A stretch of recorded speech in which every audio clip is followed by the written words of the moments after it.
আসসালামু আলাইকুম। আমি ডাক্তার মোহাম্মদ শফিউদ্দিন। আমি একজন গভর্নমেন্ট রেজিস্টার্ড চিকিৎসক। আমি চিকিৎসা প্রদান করি আমার গুরুজি ভারতের পশ্চিমবঙ্গের gold medalist doctor Rabin Barman স্যারকে অনুসরণ করে বিদেশি মডার্ন ঔষধ দ্বারা জটিল কঠিন রোগের চিকিৎসা প্রদান করি। বন্ধুরা, আজ একটি গুরুত্বপূর্ণ টপিক নিয়ে হাজির হয়েছি। এখন গ্রীষ্মকাল, মাঠঘাট ফেটে চৌচির হয়ে গেছে, প্রচুর যুগে প্রচুর তাপদাহ। বাংলাদেশ গভর্নমেন্ট সিদ্ধান্ত নিয়েছে, ঈদের ছুটি ছিল, সেই ঈদের ছুটির পর শিক্ষা প্রতিষ্ঠানগুলো খুলবে, ছাত্রছাত্রীরা আবার শিক্ষা প্রতিষ্ঠানে যাবে, পড়ালেখা শুরু হবে। কিন্তু অত্যাধিক তাপদাহের কারণে সৌদি আরবে যেরকম 40-45 ডিগ্রি 50 ডিগ্রি ফারেনহাইট সেলসিয়াস তাপমাত্রা হয়, অনুরূপ তাপমাত্রা বাংলাদেশে শুরু হয়েছে। যার কারণে বর্তমান সরকার ভালো একটি উদ্যোগ নিয়েছে ঈদের ছুটির সঙ্গে আবার শিক্ষা প্রতিষ্ঠানের ছুটি বাড়িয়ে দিয়েছে। কেননা বাচ্চারা স্কুলে গিয়ে আক্রান্ত হলে সমস্যা হবে। অত্যাধিক তাপদাহর ভিতর দিয়ে বাচ্চারা স্কুলে ভ্রমণ করতে পারবে না। সেই লক্ষ্যে বর্তমান গভর্নমেন্ট সিদ্ধান্ত নিয়েছে, ঈদের ছুটির সঙ্গে ছুটি বাড়িয়ে দাও, শিক্ষা প্রতিষ্ঠান লেগে করো।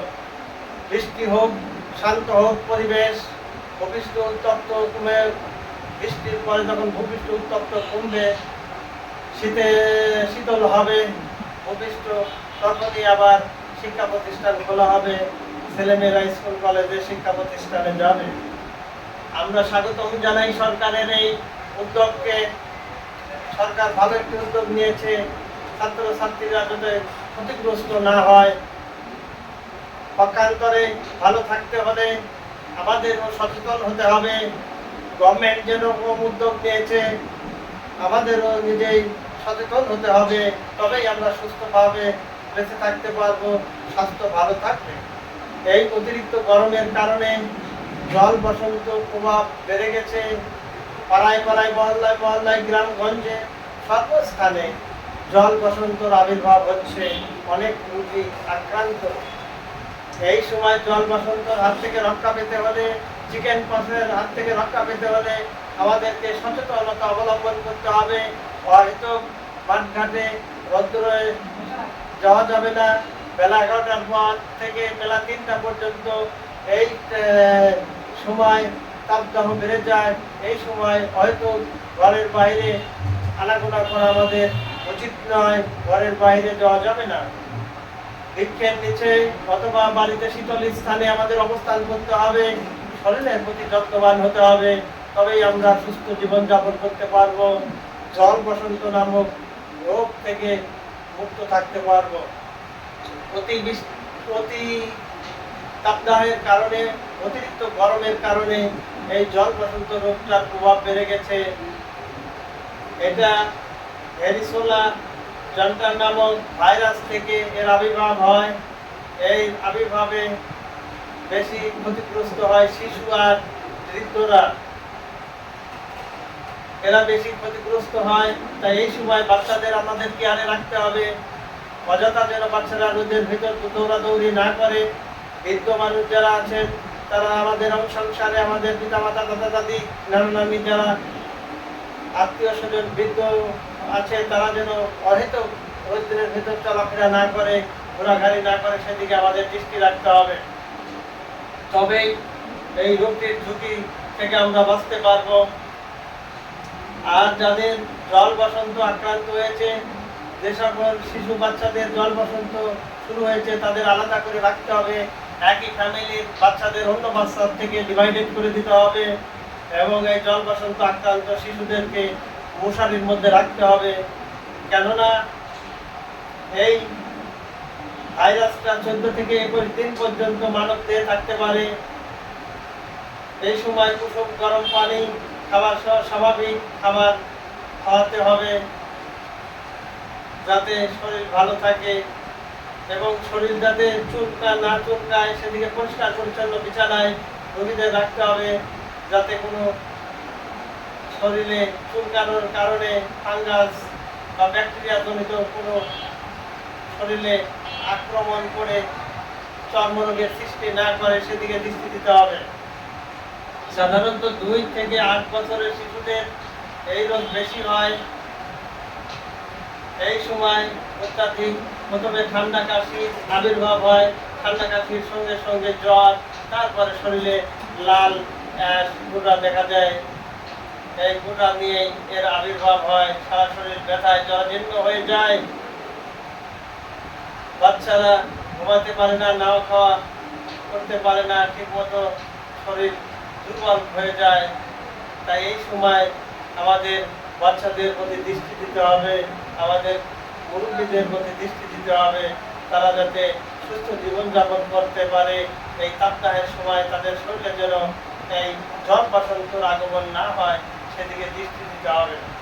যাদের জ্বর বসন্ত হয়ে গেছে তারা পরিচর্যা ঠিক মতো করতে হবে, যাতে অতি দ্রুত জল বসন্ত কমপ্লিট করে শরীর দুর্বল না হয়, সেই দিকে দৃষ্টি দিতে হবে। প্রতিরোধ চিকেন পক্স যেহেতু সোয়াইসি রোগ, তাই আক্রান্ত শিশুদেরকে আলাদাভাবে রাখতে হবে, মশারির মধ্যে রাখতে হবে, যাতে অন্য শিশু আক্রান্ত না হয়। এবং এখন যে সকল শিশু ভূমিষ্ঠ হচ্ছে তাদের সকল টিকা টাইমের মধ্যে প্রদান করতে হবে, যাতে হাম, পোলিও, ডিপথেরিয়া এই টিকাগুলো যদি সঠিকভাবে আপনারা প্রদান করেন তাহলে ঝুঁকি অনেক অংশেই কমে যাবে। তাই বন্ধুরা আমার, শিশু ভূমিষ্ঠ হওয়ার পর থেকেই গভর্নমেন্ট সার্ভিস টিকা প্রদানের কর্মসূচি আছে। বয়স অনুপাতে যখন যে টিকা লাগে সরকারি সার্ভিস, আপনাদের 1 টাকাও লাগবে না, সরকার বিনা পয়সায় কেন্দ্রের মাধ্যমে সার্ভিস দিয়ে থাকেন। আপনাদের নিকটস্থ টিকা কেন্দ্রে গিয়ে আপনাদের শিশুদেরকে হাম, ডিপথেরিয়া, পোলিও, চিকেন পক্স, জ্বর বসন্ত টিকাগুলো কমপ্লিট করবেন, তাহলে ঝুঁকি অনেক অংশে কমে যাবে। আর যাদের এই জল বসন্তে আক্রান্ত হয়েছেন তাদের বিচলিত হওয়ার কোনো কারণ নাই, চিন্তার কোনো কারণ নাই। অ্যালোপ্যাথিক চিকিৎসা নিলে ক্ষতি হয়, কিন্তু হোমিওপ্যাথি চিকিৎসা ব্যবস্থা আছে। যখন জল বসন্ত হবে তখন একজন অভিজ্ঞ হোমিও ডাক্তারের স্বর্ণপূর্ণ হন। Homeo doctor science and symptom অনুসারে রোগী ক্ষেত্রে মেডিসিন প্রয়োগ করলে ইনশাআল্লাহ রোগী অতি দ্রুত জল বসন্তর হাত থেকে রক্ষা পাবে, চিকেন পক্স থেকে রক্ষা পাবে, দ্রুত শুকায়ে যাবে। অত্যাধিক চুলকাইতে থাকলে ডাক্তারকে কমপ্লেন করুন, ডাক্তার মেডিসিন দিবে, চুলকানি ভালো হয়ে যাবে। অত্যাধিক জ্বর উঠলে ঠান্ডা কাশি, প্রথম ঠান্ডা কাশি নিয়ে আবির্ভাব হয়, তারপরে শরীরে র্যাশ, ব্যথাগুলো বের হয়। এই যখন বের হয় তখন প্রচন্ড জ্বর আসে। এই জ্বরের কথা ডাক্তারকে খুলে বলুন। হোমিও বিভিন্ন মেডিসিন আছে, সাইন্স অ্যান্ড সিম্পটম অনুসারে যদি ডাক্তার সাহেব মেডিসিন প্রয়োগ করেন অতি দ্রুত জ্বর নেমে যাবে, শরীরে চুলকানি কমে যাবে, ক্ষতগুলো শুকায় যাবে। জল বসন্ত নিয়ে আর চিন্তা নয়। আগেকার দিনে জল বসন্ত হলে মানুষ মারা যায়, মানুষ প্রাণনাশের উপর।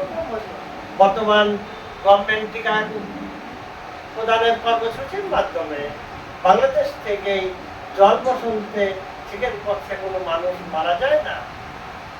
দ্বিতীয়, চিকিৎসা ব্যবস্থা হোমিওপ্যাথিতে উন্নত মানের চিকিৎসা আছে, যে চিকিৎসায় উপালে কোনো মানুষের ক্ষতি হয় না। হাম, বসন্ত, চিকেন পক্সের মতো রোগের দ্বারা অনেক মানুষের অনেক অঙ্গের ক্ষতি হয়।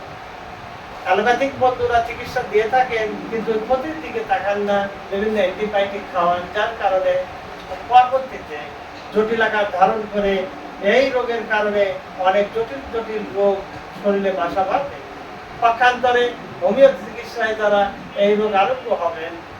We treat the patient not a disease. আমরা রোগের চিকিৎসা দেই, রোগের নয়।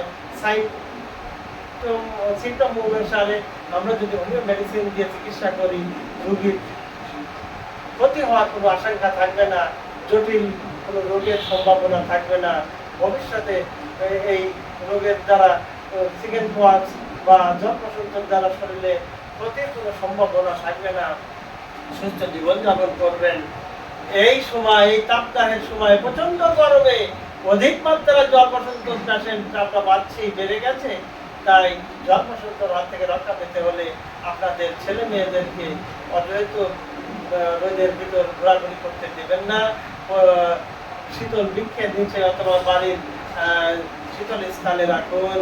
আপনারা ভালো থাকুন, সুস্থ থাকুন, এই আশা নিয়েই আমি ভিডিওটি আপলোড দিয়েছি। বন্ধুরা আমার, যারা দূর দূরান্ত থেকে, দেশ ও দেশের বাইরে থেকে আমার ভিডিওটি দেখছেন, সবাইকে সুস্বাস্থ্য হোমিও চ্যানেলের পক্ষ থেকে অসংখ্য ধন্যবাদ। আপনারা সুস্থ থাকুন। গ্রাম বাংলার মানুষের সুস্থতাই দেশের উন্নতির প্রধান সোপান। আপনি সুস্থ হলে পরিবার, সমাজ, দেশ সুস্থ। আপনি সুস্থ থাকুন, আপনার জীবনকে দীর্ঘায়ু করুন, এই কামনা রেখে আজকের আলোচনা এখানে টানছি। আসসালামু আলাইকুম।